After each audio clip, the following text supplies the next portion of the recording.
Thank you, thank you. Good morning, everyone. I know we're right at lunch, and I'm already shaking, so I'll try to make this kind of quick because I do only have 20 minutes. So I'm going to talk about, basically, I'm going to rehash what they just told you, but through my own experience of how I started in Wi-Fi all the way up to getting the CWNE, and like every one of you, there was that time period where I was wanting to email Tom every single day. So I'm glad we're going to have some sort of status page. So my name is Rowell. You can follow me on Twitter at Rowell Dionicio. You can also come up to me. I'm very open, so if you have any questions or I think a lot of people like to come to me with what they consider stupid questions because I don't shame anyone. There is no stupid question. You don't get to answer. So I will talk about this is pertaining my experience. And so, again, my name is Rowell. I work as a network engineer in higher education. I am not a full-time wireless guy. I do it about 50% of the time. I do a lot of layer 2 switching. I also help a lot of different companies in the San Francisco Bay Area because that area is just so dense with bad Wi-Fi that somebody needs to do it right. So one AP at a time, that's my goal. And like Charlotte said, I do run a weekly podcast about Wi-Fi with my co-host Francois Vergis, who couldn't be here today, but we run a podcast, cleardescend.net, and also co-host a YouTube channel with Robert Boardman, your new CWNE, at Wi-Fi of Everything. And so if you want to know more about me, you can head over to my website, and there's other resources there. So we have all these certifications under CWNP, and now we're going to add one or two more here. And when it comes to the certifications and how you want to tackle this, it's going to depend on where you are experience-wise and where you want to be, right? So for me, personally, there was no CWT or CWS certification, so I started off at the CWNA level and then worked my way around the professional level certifications. But as somebody who might be just selling Wi-Fi equipment, I would recommend taking a look at the CWS or the CWT just to get some sort of foundations there and ensure that you're actually helping the industry and selling the right equipment the right way. There is a lot of marketing calls that I get at my workplace, and I have to be nice and kind of educate them a little bit of why that doesn't work. But you know, I like to help out the industry and tell people where to go to actually get that foundational knowledge. And these certifications are probably the best place to start because they are vendor neutral versus taking a step into, say, a vendor certification. Because the vendor certification will teach you first off is how to do it the vendor way. So I say grab a vendor neutral certification, learn the foundations, then work your way up to a vendor-specific certification. So my experience going into the certifications, I already had a head start working at a higher education institution. It was a lot of high density. There's a lot of bad Wi-Fi all over the place. We still have bad Wi-Fi, so slowly working our way around that. Beforehand, I was working at a managed service provider, and at that point, I did know that I wanted to go more focused into Wi-Fi.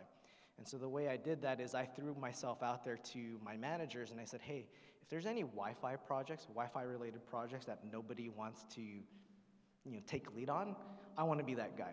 Now, I didn't have the full experience in doing it, but I knew where to go to get resources, and with the help of blogs early on with Keith and WLAN Pros, I was following a lot of Blake's podcasts. I think I've listened to every single one. And listening to every single one made me actually start ClearDescend because I was waiting for for more episodes. It's it's coming. You heard it here first, guys.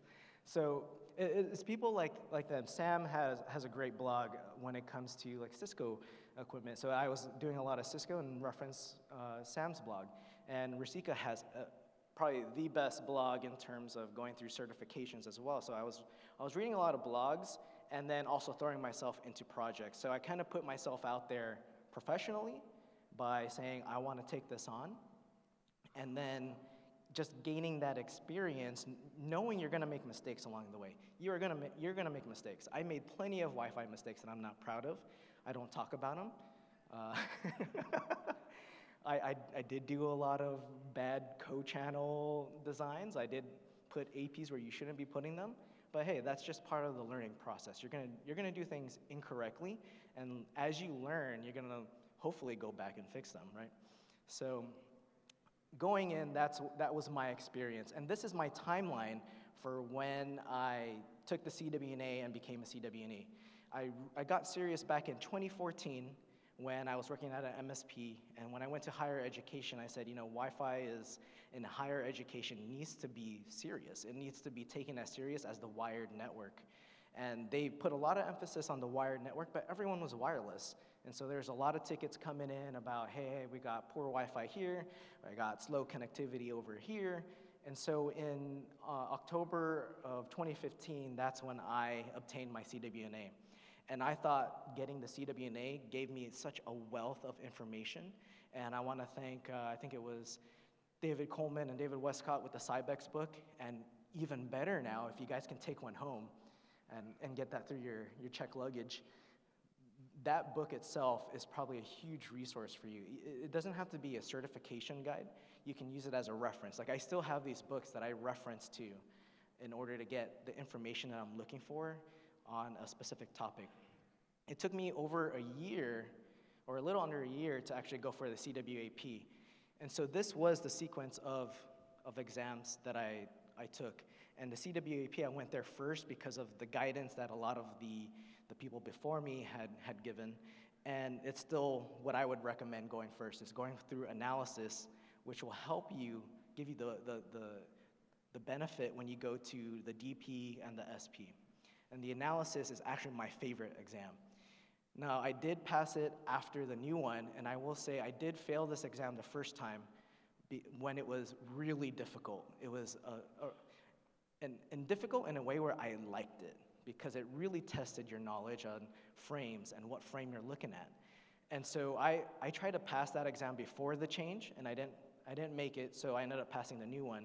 And I will say that exam was too easy. So being part of the JTAs, hopefully that will change in the near future. And you can tell if you look at the CWDP, look at the time frame from when I took the AP to the DP. Within a month, I was able to read the CWDP study guide that I believe Tom wrote, and I sat in that exam. That one was my strongest one because I do a lot of design at my workplace right now. And then afterwards, I quickly took the CWSP, which I thought was also too easy. So I will be critical about the exams now, that they are, in my opinion, easy to pass if you just use the study guides. But when I approached these exams, I was also able to use or leverage a lot of the equipment and the experience that I had. So I would test a lot of this, and I'll actually go a little bit forward here into the next slide, because after CWSP, when I passed, the same day I submitted my application because I had already written the application. So I will go into the application process, and I'll try to go a little bit quickly here. And my CWNE came in right, I remember I was here in San Diego, and it came right before Christmas. So it was, thanks, Tom, for that Christmas gift. So when I approached all of these certifications, I used a lot of different tools. Any tool that I can get my hands on, that's what I use to actually apply what I'm learning in theory in the books and apply it what we see out in the field. Even here in this room, you could be studying for your AP. If you look around you, there's a ton of APs in this room. They're all omnidirectional. I'm sure a lot of you guys have already looked at this. You said there's probably a lot of problems in this room. I actually haven't joined the Wi-Fi yet because I don't want to, but I don't have my tools out because I'm actually tired of analyzing other hotels' Wi-Fi, but that's what I would suggest you do. When I go to conferences, I actually analyze the frames in the air using my MacBook Pro. I use a tool called AirTool through Adrian Granado's tools, and use Wireshark to learn what exactly am I looking at within this frame. Pick a client and whatever BSSID it's joining, and try to figure out what kind of communication is going between those two, and maybe why, if Wi-Fi is slow for you, try to figure out why is that. Are you able to see maybe the load within the frame? Maybe there's high channel utilization, I don't know.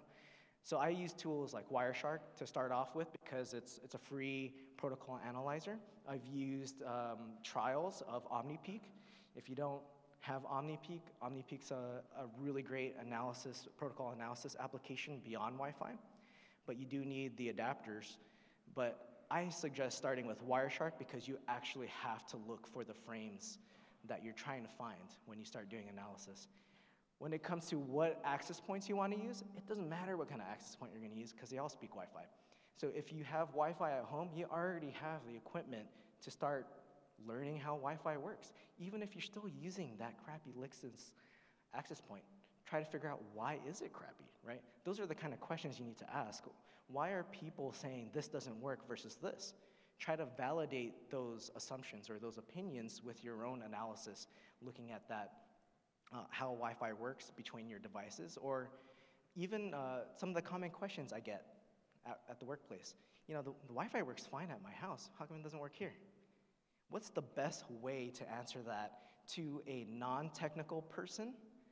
And how can you get them to understand why the Wi-Fi at home, your Wi-Fi at home does not fit 4,000 people with 3 of their devices all connected to the same access point? You have to come up with these analogies, and I will reference Keith Parsons' material. He's got a PowerPoint with great analogies, and I think like the sprinklers are my favorite one when you talk about omnidirectional versus patch and those types of things. So any tools you can get your hands on. When I go to these types of events, when the vendors used to give out free APs, I think Aerohive will give you a free AP, right? Hopefully it's an 11AX AP. Get that AP, and now you've got an enterprise-grade AP that you can start analyzing with your clients as soon as 11AX clients come out. But with tools like Wi-Fi Explorer, you could see the frames because Adrian has already updated his Wi-Fi Explorer to be able to see at least 11AX beacons. But that's how I got started. I use whatever tools I can get my hands on and then use Wireshark and leverage people's expertise, their blogs. I ask questions on Twitter. You can ask people directly as you form these relationships. That's the approach I took to each of the certifications and also applied it to my workplace because production is the best place where you can test all this knowledge. So when people were saying 2.4 doesn't work anymore, I decided to validate that. I turned off 2.4 on a campus. And so let's see what happens. It wasn't good. I got a bunch of tickets saying Wi-Fi wasn't working. So obviously it depends on your environment. That it depends is a very common phrase we hear, and it's not just in the Wi-Fi industry, it's in any industry. It's gonna depend because you need to know your environment. You need to know your clients. And that's how you approach the certifications. The certifications give you that foundation to apply that wherever you are. And so when it comes to taking all those certifications, I think essays is a big question a lot of people have is, what do I write about? I'm not a good writer. I get that all the time. I'm not very good at writing. I don't know what to write about. They're going to decline my application because my writing sucks. I am not a very good writer, and I blog, but when I started working with editors, you will not believe how many edits actually get applied to my writing. And I'm a technical guy. I'm not a writer, so that's what editors are for, right? So to approach these essays, the way I approach them is I pick the 3 professional level certifications, and those are my 3 essays. I have an essay on analysis, I have an essay on design, and I have an essay on security. Now, if you haven't had experience in all 3 of those, then pick what experience you have. But fortunately, in my workplace, I was able to do all 3. And when I'm out in the field, I actually capture and save everything that I have for this very purpose, for the purpose of also sharing to other people of what I found. And I apply that to each of the essays.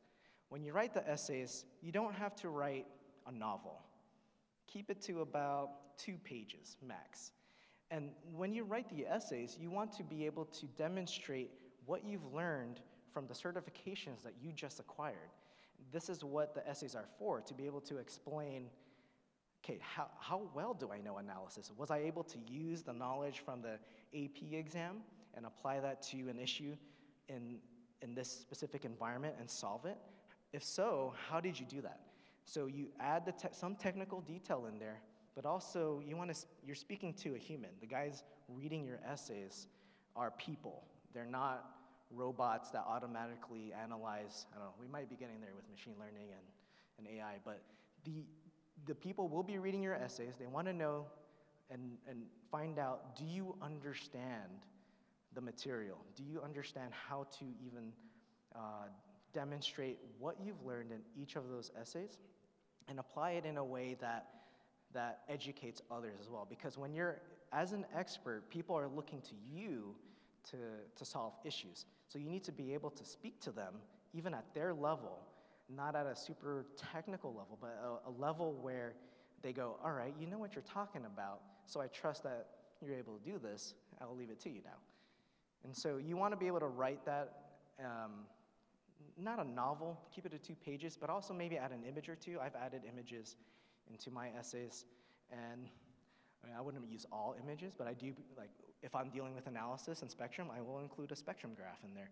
And I've used tools like MetaGeek's Channelizer to demonstrate that as well. And I record those types of analysis onto my computer in a folder, and I'm able to at least go back and go, okay, I can add this to my essay.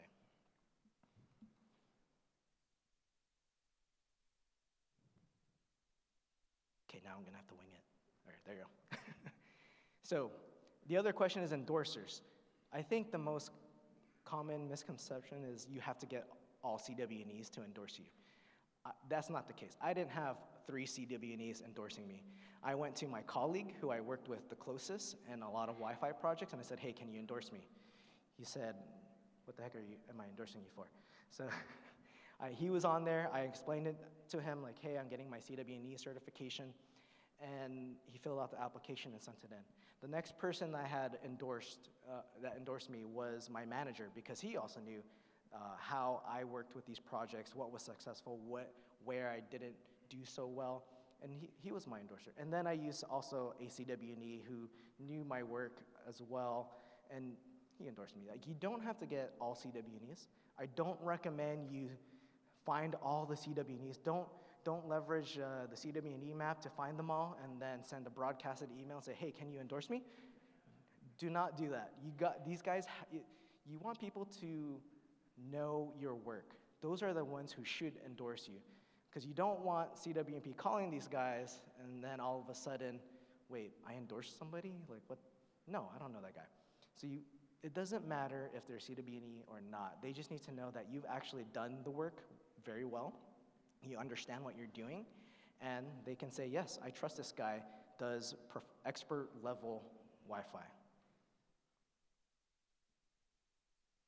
So where do you go from here? That was a map. That was supposed to be an image that's, with a map of where you're supposed to go. When you become a CWNE, I actually find that that's when you actually start learning. The certifications gave me this foundation of Wi-Fi, but then with that foundation, I started discovering things I didn't know. There's a lot of things I don't know about Wi-Fi. Like, I don't understand ghost frames still. So that's something that I want to understand. There's a lot of analysis that I still do because I don't understand why certain clients are doing certain things. But I at least have the foundations now to be able to analyze that, to be able to know how security works and how it's supposed to be done properly. So that's what these certifications in the CWNE get you to, is being able to get out there and learn even more, learn deeper, and be able to also be a role model to others in the community.